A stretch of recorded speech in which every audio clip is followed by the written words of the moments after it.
آپ صلی اللہ علیہ وسلم نے ایک دفعہ ملک الموت کو فرمایا کہ اے ملک الموت، تو اپنے سے پہلے کوئی پیغمبر یا کوئی قاصد کیوں نہیں بھیجتا کہ جو پیغام دے سکے، جو بتا سکے کہ بھائی موت آنے والی ہے۔ تو ملک الموت نے کہا کہ اے اللہ کے محبوب، کئی پیغام آتے ہیں لیکن لوگ سمجھتے ہی نہیں ہیں۔ کسی آدمی کا بڑھاپے کی حالت میں پہنچ جانا، یہ بھی موت کا پیغام ہے۔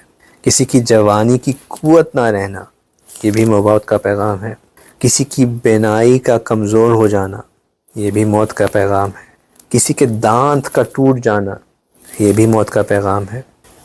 یہ سب موت کے پیغام ہیں کہ تیری کھیتی پک رہی ہے، اور کھیتی جب پک جاتی ہے تو اس کے اوپر درانتی چلا دی جاتی ہے۔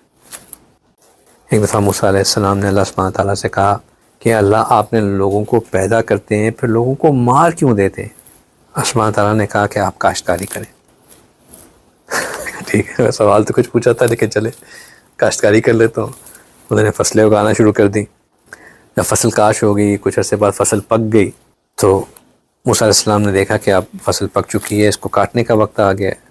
چنانچہ فیصلہ کیا کہ اب فصل کو کاٹ دینا چاہیے، دانے کو اور بھوسے کو الگ کر دینا چاہیے۔ جب انہوں نے فصل کاٹنے کے بعد دانے اور بھوسے کو الگ کر دیا تو اللہ سبحانہ تعالیٰ نے کہا کہ اے میرے پیارے موسیٰ، آپ نے فصل کو کاٹ کے دانے اور بھوسے کو الگ الگ کیوں کر دیا؟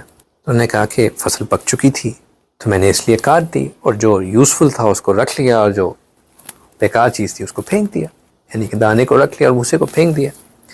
اللہ سبحانہ تعالیٰ کہتے ہیں کہ اے میرے دوست، اے میرے موسیٰ، میں بھی تو یہی کرتا ہوں کہ جب لوگوں کی زندگی کی فصل پک جاتی ہے تو میں ان کو کاٹ دیتا ہوں، اور جن کے اعمال دانے کے مانند ہوتے ہیں ان کو جنت دے دیتا ہوں، اور جنہوں نے بھوسا اکٹھا کیا ہوتا ہے ان کو جہنم میں داخل کر دیتا ہوں۔ موت جو ہے وہ ایک حقیقت ہے، ایک اٹل حقیقت ہے۔ اگر موت کو حکومت کے ذریعے ٹالا جا سکتا، پولیٹیکل اسٹرینتھ کی بیسس کے اوپر ٹالا جا سکتا تو فرعون کو کبھی موت نہ آتی۔ اگر موت کو وزارت کے اوپر ٹالا جا سکتا تو حامان کو کبھی موت نہ آتی۔ اگر موت کو دولت کے ذریعے ٹالا جا سکتا تو قارون کو کبھی موت نہ آتی۔ اگر موت کو زور بازو کے ذریعے ٹالا جا سکتا تو رستم اور سہراب کو کبھی موت نہ آتی۔ اگر موت کو دعاؤں کے ذریعے، یعنی کہ میڈیسن کے ذریعے ٹالا جا سکتا تو افلاطون اور جالینوس کو کبھی موت نہ آتی۔